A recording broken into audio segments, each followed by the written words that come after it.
So if I were to choose one word to describe my life in this busy, fast-paced city, it would be peaceful. See, I'm a yoga teacher, and it's my job to help people who feel stressed out to feel calm and relaxed. And it's not just a job for me, it's a way of life.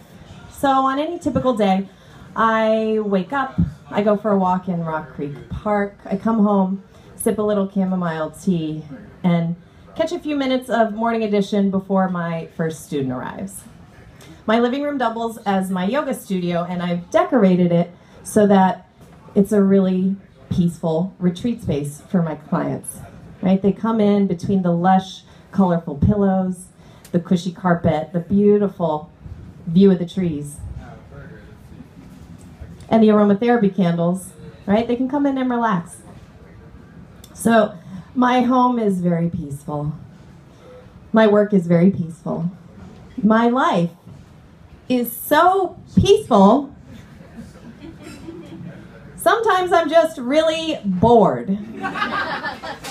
I've come up with a solution to this boredom, which is to watch on a regular basis a show that you might know called Law & Order. Not just the original, but SVU, Criminal Intent. There's something about all the murder and the violence and the heinous sex crimes that make me feel really balanced at the end of the day so that I can go to sleep just like a baby. I wake up and I start my peaceful day all over again. Then there was this one morning in spring. I woke up, it was a typical day. I went into the kitchen to put up water for tea, but something was strange. My fan was on. So I have this circular desk fan in my kitchen above the cabinets over the stove as a substitute for the exhaust fan that's broken. Not only is the fan on, but the grill is on the floor. You know the grill, that's the cover, the front part, where you want to stick your fingers through to see if in fact they will be cut off. This is really unusual because it's spring. I hadn't used the fan since last summer, and I didn't remember turning it on the night before. So I'm totally puzzled. My mind starts to race. Why is the fan on? Who turned on the fan? Did I turn on the fan last night? I don't think it could have been me. I don't remember turning on the fan last night. Who turned on the fan? Why is the fan on? Was it me? You know, I can't even reach it without the step stools, and that's in the closet. Who turned on the fan? Why is the fan on? Did somebody come into my apartment? My stomach starts tying up in knots, and I have to come up with an explanation for this, so I start searching. Aha! I know. I have a theory and I decide to test it. So I go over to the computer and I start typing, "Dear Mary, was somebody from maintenance in my apartment last night? I didn't see a 'we were here' slip, but it looks like somebody was." Mary replies almost immediately, thank God. And my first theory is immediately disqualified.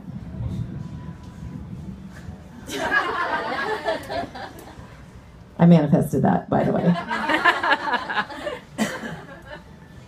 I have to come up with another theory. Aha! I know. Ghosts. Maybe I have ghosts. I totally believe in ghosts. Except I don't believe that they mess with your kitchen appliances. My second theory is disqualified. Suddenly, my stomach drops through the floor as I come up with my final theory. Maybe, while I was sleeping last night, somebody came into my apartment. Like that time on Law & Order when that guy responded to a rape fantasy ad and broke in through that chick's skylight? Or when the piano prodigy let her rapist in the front door while he was pretending to help her with groceries? Or when the lost luggage delivery guy was buzzed right in the front door despite being a serial killer? I momentarily shelved this theory to quell my mounting panic because Evan, my first student of the day, is about to arrive. Aha! I know, I'll ask Evan. He might have an explanation. Evan arrives, poor guy. He's really young and he's got this arthritic condition that I can't even pronounce. And he just wants a little bit of peace and relaxation this morning. But I gotta ask him. Because he's a guy and guys know stuff. And so obviously I'm freaking out about this. Evan arrives. Hey, Evan, how are you feeling? Good, yeah, that's great. Would you look in the kitchen for a second because there's something I want to ask you about. Evan comes up empty-handed and my heart just sinks with disappointment. But I have to put this all aside because I've got to teach Evan a class and let him be at peace for a few minutes. We go through class. Afterwards, I have to head up to the yoga studio because I'm filling in for my friend this morning to teach her class. Normally, this ride is really peaceful. The wind blows through my hair. I look at the beautiful trees that line Connecticut Avenue. But today the trees look creepy and ominous, and there are tingles running up and down my spine, and I'm thinking about all these Law and Order scenarios running through my head. I get to the studio, and I'm so worked up that I decide to share my story with my students. Nobody likes a sub anyway, and so I decide to fish for a little bit of sympathy. And boy, did I get it. Oh my God, what do you think happened? Who do you think turned on the fan? Do you think someone has keys to your apartment? What are you gonna do? I bathe in their concern for me, and it somehow brings me a little bit of relief.